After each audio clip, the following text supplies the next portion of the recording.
of Anand, Rathi Financial Services, and Jayakumar, Managing Director of Prime Securities, and also Rathi, a banking editor, standing by. But first, let's hear the BSE. Remember, they first fired the first salvo, and here's Sai Srinivasan of the BSE on why the exchange revised its decision on extending the trading hours. The exchanges and the regulators and market participants have sat together and taken the decision. So that's like based on people sitting together and deciding what they want to do. So that's essentially it. We did it. It was a 10-minute change. There wasn't an issue. It became an issue when the decision was taken to move to 9 o'clock. All right, that was the BSE coming in with its point of view on this extension. Let's go across now to Jayakumar. Jakes, do you think this extension of trading hours by 1 hour, that means opening at 9 in the morning, is really going to help? You know, we've heard the argument about enhancing volumes. And does this game of one-upmanship between the two exchanges really bode well for investors? I think the issue here is that so far, two exchanges in the country have competed with each other. Maybe the time for more exchanges to come in is now more than ever. It's inevitable that extensions in time will take place. I mean, the commodities market, for instance, works virtually till midnight. Now, the issue here is not so much of virtually a one-upmanship, it is one-upmanship. I think in what moment of madness the BSE changed from 9:55 to 9:45, even before we could even try and appreciate that fact, we've gone into an entire new dimension where the NSE has ad hoc made a statement. Now, the way I see this is ultimately it's an exchange of members. The members who are, not guys who are just sort of walking in and out. These are people who've stayed with the exchange for a whole length of time, as it were. I think, at the very least, some respect could have been accorded to the thoughts and wishes. And I think it's very difficult for members to come and speak out against the exchanges. But, I mean, what the hell? I mean, this is not, we're living in a democracy. And this is something that was ostensibly being done for the benefit of everyone. And I think the fashion it's been done has been despicable, to say the least. Well, let's get another participant in. In fact, another view is that some of them have, in fact, welcomed this decision. Angel Broking CMD Dinesh Thakkar says in a statement, and I quote, that we welcome this move by the stock exchanges of postponing implementation of extending trading hours, considering the large-scale apprehensions that have been expressed by participants. He also says that, and I quote, while many large brokers are geared up for additional trading hours, it's necessary that the whole market should be geared up for the same. So, really, mixed views coming in from the market at this point in time.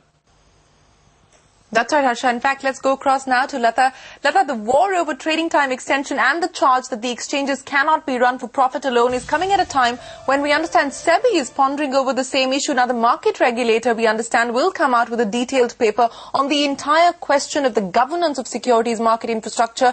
And that paper is expected to raise several such issues, not just the trading extension, but several such issues like who should own exchanges, how they should be run. What are the details that you're actually picking up?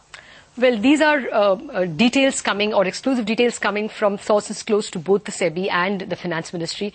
And what is important to note is that this has got nothing to do with the much more recent discussion and controversy over trading timings. This is a much larger issue over which notes have been exchanged between SEBI and the Finance Ministry for a much longer period, and it is parented by the global turmoil of last year and the feeling that, when there are regulators like, Turner of UK or Walker of USA saying that even banks need to be run to some extent like utilities, what about stock market or securities market infrastructure entities, clearing corporations, the depositories themselves, as well as stock exchanges? While the law, under Indian law itself, these are entities which are for-profit entities, the question that the Finance Ministry and the SEBI are discussing between themselves is that where do you draw the thin line between running for profit at the same time following regulatory steps and taking steps in such a way that the financial stability of the markets in general are not disturbed? Now, if you look at the current rules itself, exchanges the rule says that they cannot be owned by one sponsor. The ownership has to be widely dispersed. Yet when you come to depositories, the law itself states that they have to have one single sponsor backing them. So, even international experience is very mixed on the matter. With clearing corporations, there is even less clarity on how exactly they should be owned. Should there be one clearing corporations across exchanges, across products? Because that in some sense will also give you an entity of the exposure of various entities to various markets. There could be a law supporting or an argument supporting clearing corporations which are single as well. So the whole point of this discussion, according to sources close to SEBI and Finance Ministry, is that these discussions have to be brought into the public domain and they have to be discussed, which is why this discussion paper has been mooted. There are no final answers. International experience is mixed, but this discussion paper will be brought up in the 22nd February, in the December 22nd SEBI board meet. We understand it could be a little more than just a discussion paper. It could be draft guidelines. It could be anything, but it looks like more likely it will be a discussion paper. Thanks, Lata, for putting that in perspective. Let's bring Mr. Anand Rathi as well in this discussion. Mr. Rathi, you heard Lata talking about this. You know, the core question really is about the reason of existence of an exchange. Is it to serve investors and enable trading, or should it be for profits? You've been the boss of an exchange before. What's your view on this? I think first and foremost, the reason for existence of an exchange is to provide efficient services to the investors. The the purpose of the stock exchange is to bring out the savings of the people and channelize into the capital markets efficiently and effectively. I think that's the number one purpose. After that, obviously, the people who own the exchange, their interest is also important. Earlier, the exchange used to be owned by the brokers, and there was always a criticism that when brokers own the exchange and run the exchange, there is a conflict of interest, and therefore we came to demutualization. Now, demutualization is fine, but I think, again, post-demutualization, the owners of the exchange need to look at the investors' interest, and that's where I think the role of the exchange and the regulator comes in.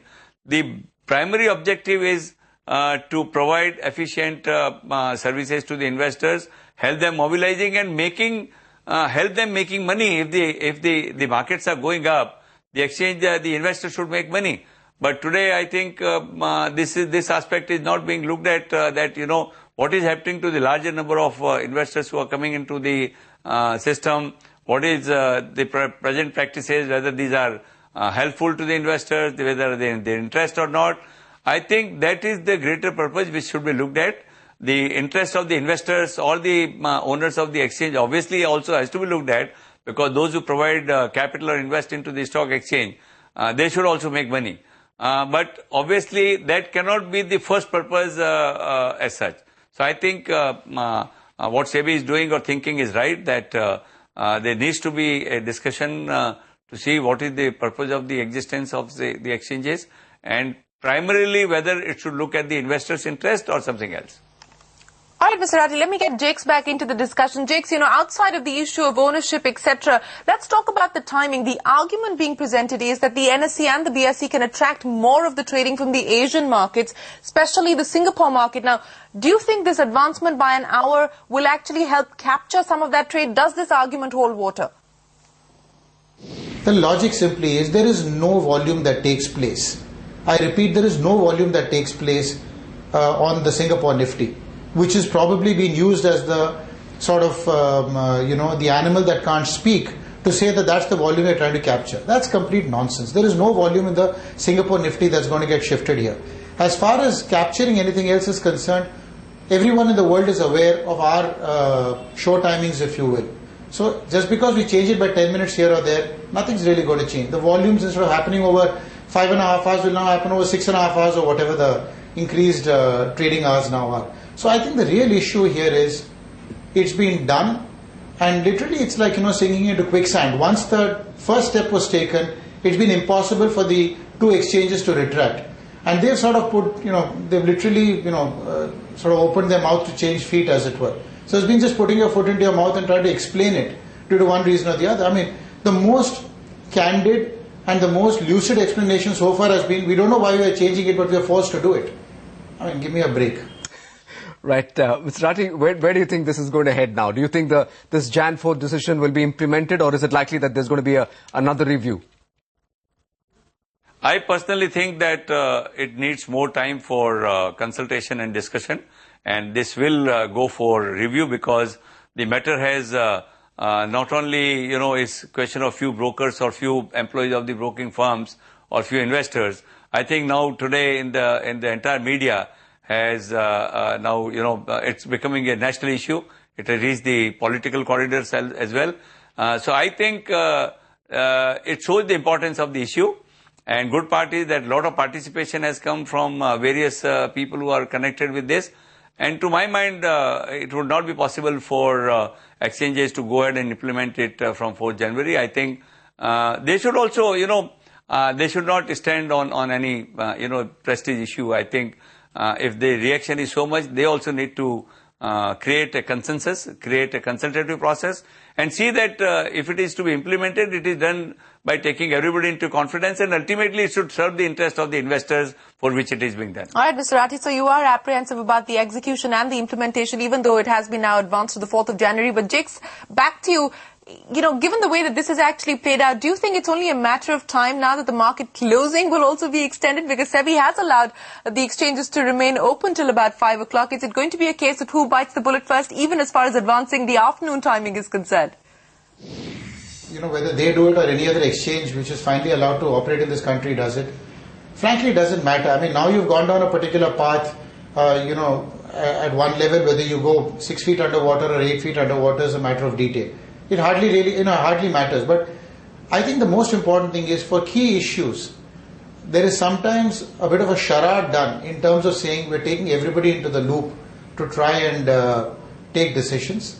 But the reality is, I don't think there's any decision making in any democracy, in any democratic manner of any kind.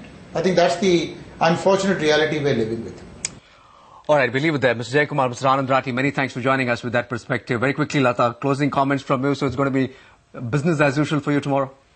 Well, so it seems, one must not, make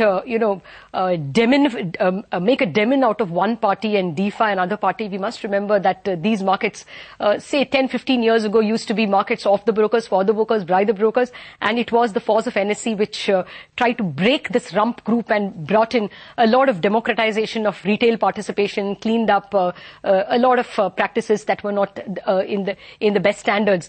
My own sense is the way the sources at Finance Ministry and SEBI spoke to me, it looks like there will be a lot of rethinking done on a range of issues. It is very good that this timing issue, which is a very minor item, came up and flagged off this whole issue of corporate governance and governance standards of market infrastructure bodies. Now this discussion paper will probably give us a better idea of how to go about certain issues. Maybe ownership issues will be examined. Maybe a code of conduct will come into play for various intermediaries. We are getting into a very complex period of perhaps complex derivatives that will become the order of the day, for which the clearing corporations, for one, should be extremely well up in terms of capital adequacy. So all those, only then will they be able to be the central counterparty for very complex derivatives. So all those issues will be re-examined. In a way, this decoy is very good. It makes us rethink some fundamental issues of corporate governance. And I think the important point in all this is, I think the SEBI and the Finance Ministry are ahead of the curve.